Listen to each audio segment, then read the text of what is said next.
Rabbi Yisrael Meir Kagan, also known as the Chofetz Chaim, who died in 1933 and was the major leader of Jewry during that time, tells the following story of a man who was shipwrecked and landed on an island.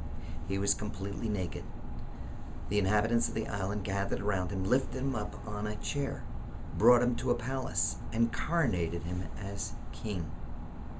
They showered him with all sorts of gifts of gold and silver, and eventually they gave him a wife. And he couldn't understand what was happening.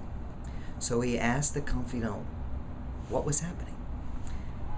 And the servant told him that every year another person is shipwrecked, lands on the island, and they coronate him as king for a year. And at the end of the year, they strip him of everything that they have, put him on a raft, and send him out into the ocean. He says, "What should I do?" He says, "What you should do is export. Every day, you should send a little boat out to the local island with some of your belongings, so that at the end of the year, you will have what to live with." And that's exactly what happened. Right before the year was up, he shipped his wife and his children to that island as well.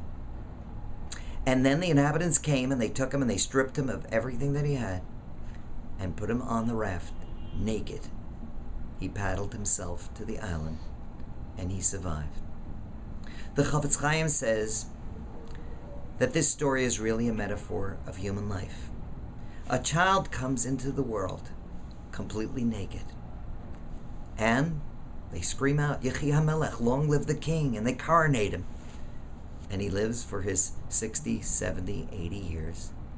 And then they ship him out on the raft with nothing except for those things that he or she has exported.